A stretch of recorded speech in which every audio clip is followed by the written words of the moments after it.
kasi maaga kami dumating yun dito sa condo para tulungan niya ako ayusin yung console and yung fake grass doon sa pinaka-dirty kitchen namin. So, pakita ko din dito later kung paano namin inayos yung console and yung sa dirty kitchen namin, yung fake grass. And also, in-unbox ko na rin kanina yung mga fry pan na binigay sa amin. Gift sa amin yun nung wedding namin. So yun, binuksan ko na rin siya. Dinala na rin namin lahat dito. So yun, gagawin ko na lang din muna. Ayusin ko na lang din muna yung lock kasi lalagyan ko siya ng batit. Kasi wala pa siyang batit.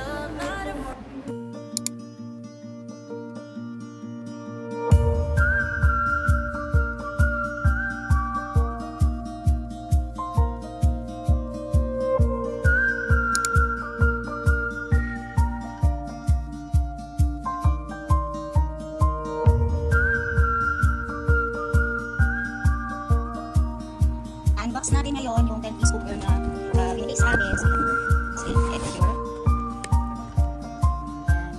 Unbox natin siya kita.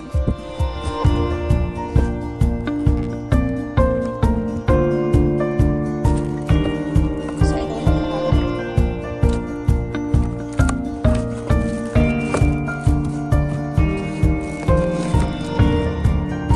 so, ito meron siyang manual.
Mga kalakotseras, breakfast pa lang ako. So, anong oras na rin?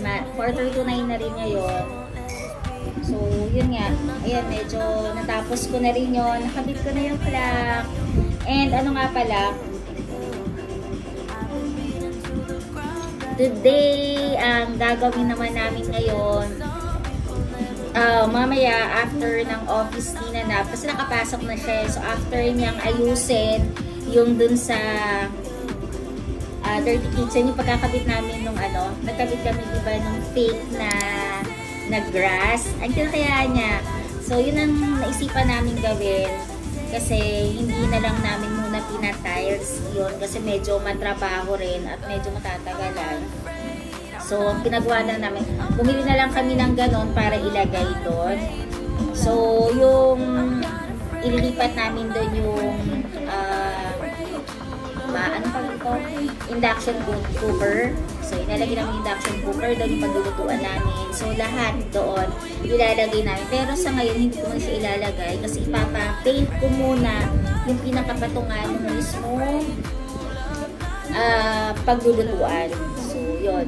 Papa-paint ko na lang muna din. Then, yun na lang. Then, tapos na. Then, kailangan na lang namin mag-grocery. Pero siguro, hindi muna kami mag-grocery ngayon. Siguro pagbalik na lang namin. Siguro pagbalik na lang namin kasi, di ba, alis nga kami. So, hindi ko na muna rin maasikaso. Wala rin namang kakain dito ng food masyado. So, hindi naman nagmamadali yung grocery namin. So, yun. And, mamaya pala, sana meron akong bibilin para mas maging maayos at maganda at mas malinaw yung voice ko kapag nag-vlog ako. And syempre, pati kapag nag-video ko, mas maganda yung yung dating niya sa diba, pag pinapanood nyo ako sa vlog ko. So yun, sana later kasi mamaya yun, pupunta na naman ng mall si Lakwachera, si Jan Lakwachera. So, mamaya punta kami ng mall. Siguro, after ng office ni Nanap, so punta kami doon. Para tumingin, sana merong makita na maganda. Pero meron na kasi akong tinitignan. Meron kami tinitignan ni Nanap na ang tagal-tagal na namin tinitignan kung talaga maganda ba siya. Then, nanonood din kami ng mga ibang vlog. Siguro mga Kalakachera, saan ko lang ba yung ganito? So, alam ko meron din dyan na iba na nanonood muna, tinitignan ko talaga bang maganda yung bibilhin bago nyo siya talagang bibilhin na para sa inyo. So, yun lang din. Siyempre, kailangan makita mo rin mga review, di ba kung maganda ba talaga or hindi. So, yun. Mamaya titignan namin. Siyempre, mas kinakailangan namin yun. Siyempre, magta-travel kami.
Color niya is parang gold, so bagay na bagay lang dito para sa dining namin.